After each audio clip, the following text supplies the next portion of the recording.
ചിത്തം എന്താണോ അതിലേക്ക് പോകേണ്ടി വരും.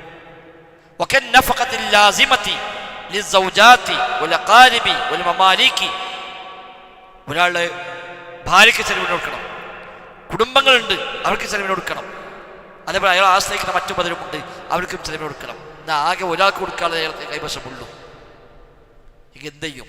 ഒന്നാമത്തെ ബാധ്യത ഭാര്യക്കാണ്, ഭാര്യ കൊടുക്കാം. അത് കഴിഞ്ഞ് ബാക്കിയുണ്ടെങ്കിൽ അടുത്തിലേക്ക് പോകും, അത് കഴിഞ്ഞ് ബാക്കിയുണ്ടെങ്കിൽ അടുത്ത ആളിലേക്ക് പോകും. ഇവിടൊക്കെ ഇതെല്ലാം വാജിബാണ്. പക്ഷേ അവിടെ സുമ്മൽ അഖ്റബു ഫൽ അഖ്റബ്, ഏറ്റവും അടുത്തവർ പിന്നടുത്തവർ പിന്നടുത്തവർ, ആ നിലക്കാണ് മുന്തിക്കേണ്ടത്. ഇനി രണ്ടും സുന്നത്താണെങ്കിലും, രണ്ടും മസ്ലഹത്ത് വന്നു, രണ്ടും സുന്നത്താണ് എങ്കിൽ അതിൽ കൂടുതൽ ബലപ്പെട്ട സുന്നത്ത് ഏതാണോ അതിനെ മുന്തിക്കണം. പ്രധാനമായി റവാത്തിബ് നിസ്കാരം, ഫർദിന് മുമ്പും ശേഷവുമുള്ള റവാത്തിബ് നിസ്കാരം, മറ്റ് സുന്നത്തായ നിസ്കാരങ്ങൾ, ഇപ്പോൾ തഹിയ്യത്തുമുണ്ട് റവാത്തിബുമുണ്ട്. രണ്ടും കൂടെ നിസ്കരിക്കാൻ നമുക്ക് സമയമില്ല, ഇനി ഒന്ന് ചെയ്യാനേ കഴിയുള്ളൂ. അപ്പോൾ റവാത്തിബിനെ മുന്തിക്കുക. റവാത്തിബുമുണ്ട്, അല്ലാത്ത സുന്നസ്കാരവുമുണ്ട്. റവാത്തിബിനെ മുന്തിക്കുക. ചിലത് ജമ്മ് ചെയ്യാൻ പറ്റും, ഒറ്റ നെയ്യത്ത് രണ്ടും കിട്ടുന്നുണ്ടാവും, അപ്പോൾ രണ്ടും നിസ്കരിക്കാം. ഇങ്ങനെ വരുന്നിടത്ത് രണ്ട് സുന്നത്തുകൾ ഏറ്റുമുട്ടുമ്പോൾ അതിൽ കൂടുതൽ സുന്നത്തായത് ഏതാണോ, കൂടുതൽ ശക്തമായത് ഏതാണോ അതിനെ മുന്തിക്കണം, അല്ലാത്തതിനേക്കാളേറെ. ഇനി ചിലതിൽ എനിക്ക് മാത്രം ഗുണമുള്ളത്, മറ്റൊന്ന് മറ്റുള്ള ഗുണമുള്ളതാണ് എങ്കിൽ അതിനെ മുന്തിക്കണം. നമുക്ക് മാത്രം നേട്ടമുള്ളൊരു കാര്യം മറ്റൊരു കാര്യം ചെയ്താൽ എനിക്കും നേട്ടമുണ്ട്, എന്നെ കൊണ്ട് വേറെ ഗുണമുണ്ട് എങ്കിൽ അയാൾക്കൊരു ഗുണമുള്ളതിനെയാണ് അയാൾ മുന്തിക്കേണ്ടത്.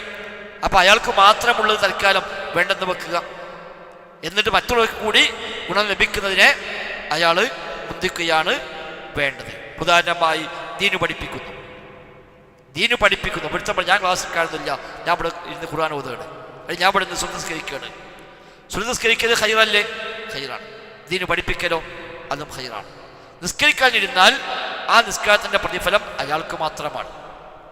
എന്നാൽ ഒരു മസല പഠിപ്പിച്ചു കൊടുത്താലോ? പഠിപ്പിച്ചാക്കും ഗുണമാണ്, കേൾക്കുന്നാക്കും ഗുണമാണ്.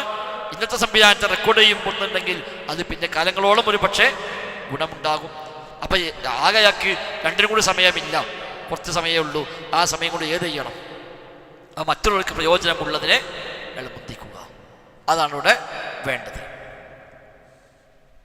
അതേപോലെ ഒരു കുടുംബക്കാരന് കൊടുക്കണോ സ്വതക്ക, ഒരു അന്യന് കൊടുക്കണോ സ്വതക്ക, അത് കുറച്ചേ ഉള്ളൂ, രണ്ടാൾക്കും കൊടുക്കാൻ മാത്രമില്ല. ഒരു കുടുംബത്തിന് പ്രയാസപ്പെടുന്ന ആളുണ്ട്, ഏതോ പരിചയമില്ലാത്ത മറ്റൊരു മനുഷ്യനുണ്ട്, ഈ കുടുംബക്കാരനെ മുന്തിക്കണം, അതാണ് കൂടുതൽ അർഹതപ്പെട്ടത്. ഇങ്ങനെ എല്ലാത്തിലും അത് ശ്രദ്ധിക്കേണ്ടതുണ്ട്. എന്നാൽ ചില സന്ദർഭങ്ങളിൽ തിരിച്ചു വന്നേക്കാം.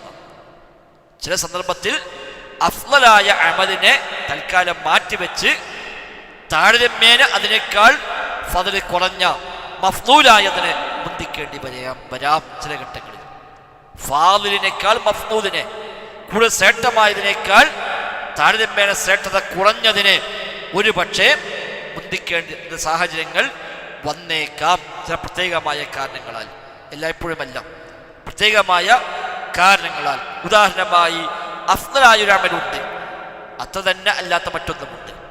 പക്ഷേ ഈ താരതമ്യേന ശ്രേഷ്ഠത കുറഞ്ഞ ഒന്ന് ഈ സമയത്ത് പ്രത്യേകം സുന്നത്തായതാണ്, ആ സമയം കഴിഞ്ഞാൽ കഴിഞ്ഞു. അപ്പം അതിനാ മുന്തിക്കേണ്ടത്.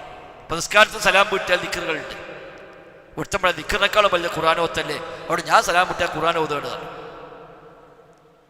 ശരിയാണല്ലോ, ഖുർആൻ ഓതലല്ലേ ദിക്റിനേക്കാളും വലുത്. പക്ഷെ നിസ്കാരം കഴിഞ്ഞാൽ ഉള്ള ദിക്റ് അപ്പോഴേ ഉള്ളൂ, അത് കഴിഞ്ഞാൽ പിന്നെ പരിചയപ്പെട്ട് സൗകര്യപ്പെട്ട് ചെല്ലാൻ കിട്ടുമല്ലോ. അപ്പൊ ആ സന്ദർഭത്തിൽ അത് പ്രത്യേക സുന്നത്തുണ്ട്. അപ്പോൾ രണ്ടും അമൽ എന്നതിലേക്ക് പരിഗണിക്കുമ്പോൾ ഖുർആനോത്ത് മേലെയാണ്. പക്ഷേ ഇവിടെ മുന്തിക്കേണ്ടത് ഖുർആനോത്തല്ല, ഈ പറയപ്പെട്ട ദിക്റുകളെ ആകുന്നു. അതേപോലെ പ്രത്യേക സ്ഥലത്ത് നിശ്ചയിച്ചിട്ടുണ്ടാകും, അത് അവിടെ മാത്രം ചെയ്യാൻ പറ്റുള്ളൂ. അപ്പൊ അവിടെ എത്തുമ്പോൾ അത് ചെയ്യണം. അവിടെ അഫ്ളലിനേക്കാളേറെ മഫ്ളൂലായ കാര്യത്തിന് ഒരു പക്ഷേ മുന്തിക്കേണ്ടി വന്നേക്കാം. അതേപോലെ നേരത്തെ പറഞ്ഞ ചിലത് ഇവന് മാത്രം ഗുണം കിട്ടുന്നതാണ്, എന്നാൽ അത് അഫ്ളലായ കാര്യമാണ്. മറ്റത്ര തന്നെ ഫദലുള്ളതല്ല, വേറെ ഒരുപാട് ആൾക്ക് ഖൈറ് കിട്ടും എങ്കിൽ അതിനെ മുന്തിക്കണം. അവിടെ അതാണ് തത്വം.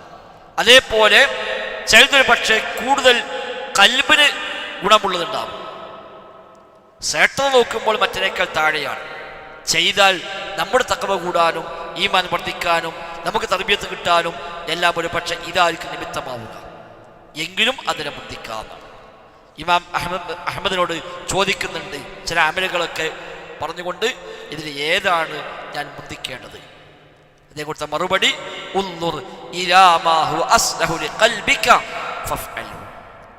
നിന്റെ കൽബിന് കൂടുതൽ മസ്ലഹത്ത് ഏതാ നോക്ക്, അത് നീ ചെയ്തു വന്നു. നിന്റെ കൽബിന് ഏതാണോ കൂടുതൽ മസ്ലഹത്ത്, ചിലപ്പോൾ ഖുർആൻ ഓതലാകും, ചിലപ്പോൾ ദിക്റുകളാകും, ചിലപ്പോൾ ദുആ ആകും, ചിലപ്പോൾ അതൊന്നും ആവില്ല, ഒരു ഉമ്മാനെ നോക്കി ഉമ്മാനെ കൂടെ ഇരിക്കലായിരിക്കും, ചിലപ്പോൾ ഇൽമിന്റെ മത്സരത്തിൽ പോയി പങ്കെടുക്കലായിരിക്കും, ചിലപ്പോൾ നല്ല മനുഷ്യനെ കൂടെ ഒരു 10 സഹവസിക്കാൻ അവസരം കിട്ടി, അതായിരിക്കും വലിയൊരു ഖൈറ്. ഒരു 10 പള്ളിയിരിക്കുന്നതിനേക്കാൾ ഖൈറ് അയാളെ കൂടെ 10 ഇരുന്നാൽ അയാൾക്ക് നല്ല കുറേ ഉപദേശങ്ങൾ കിട്ടും. അയാളെ കൂടെ സഹവസിച്ചാൽ നമ്മുടെ ഈമാൻ കൂടാൻ നിമിത്തമാകും. അപ്പോൾ അതിലേക്ക് ഒരു പക്ഷേ അയാൾ മുൻതൂക്കം കൊടുക്കേണ്ടി വരിക. ഇങ്ങനെയൊക്കെയുള്ള ചില കാരണങ്ങളാൽ ചിലപ്പോൾ അഫ്ളലിനേക്കാൾ ഫാദിലിനേക്കാൾ മഫ്ളൂദിനെ മുന്തിക്കേണ്ടി വന്നേക്കാം. എന്നാൽ പൊതുവായി പറയുമ്പോൾ മസ്ലഹത്തുകൾ ഒന്നിച്ചു വരുമ്പോൾ മസ്ലഹത്തുകൾ അയലയായതിനെയാണ് മുന്തിക്കേണ്ടത് എന്നാണ് അടിസ്ഥാന തത്വം. ചില സന്ദർഭങ്ങളിൽ അതിനെ മറികടന്നുകൊണ്ട് അയലയേക്കാൾ അതിനെയായതിനെ മുന്തിക്കേണ്ടി വന്നേക്കാം. അത് ഇതിനെ കൂട്ടി മനസ്സിലാക്കേണ്ടുന്ന ഒരു കാര്യമാണ്.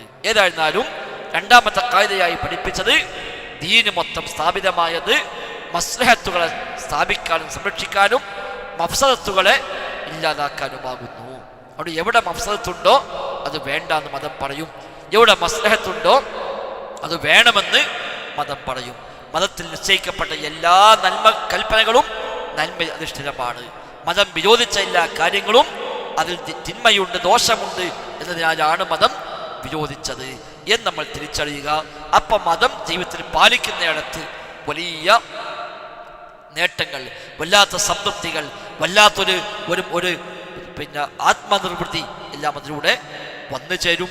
ഉൾക്കൊണ്ടുകൊണ്ട് മതം ജീവിതത്തിൽ പാലിക്കാൻ കഴിയും. അത് വല്ലാത്ത സന്തോഷമായി ഒരു മാറും. മതം ഭാരമാവുകയില്ല. അല്ലെങ്കിൽ മതം ഭാരമായി അനുഭവപ്പെടുകയും ആർക്കോ വേണ്ടി എന്തിനോ വേണ്ടി മനമില്ലാ മനസ്സോടെ ചെയ്യുന്ന അവസ്ഥ ഉണ്ടാവുകയും ചെയ്യും. അതിലേക്ക് വെളിച്ചം വീശുന്നതാണ് രണ്ടാമത്തെ ഖായിദ. ധാരാളം മസ്അലകൾ, ലക്ഷക്കണക്കായ മസ്അലകൾ ഈ ഖായിദയുടെ അടിസ്ഥാനത്തിൽ മതത്തിൽ ഉണ്ടതാനും ആ നിലക്ക് ഉൾക്കൊള്ളുക. അടുത്തത് ഇതിന് മറുവശമാണ്. തിന്മകൾ പരസ്പരം തസാഹുമായി വന്നാൽ, ദോഷങ്ങൾ പരസ്പരം ഒന്നിനു മീതെ ഒന്നായി വന്നാൽ ഏതിനെയാണ് മുന്തിക്കേണ്ടത് എന്നതാണ് ഇനി പറയാനുള്ള. ഇൻഷാ അല്ലാഹ് അടുത്ത ക്ലാസ് നമുക്ക് ആ ഭാഗം എടുക്കാം.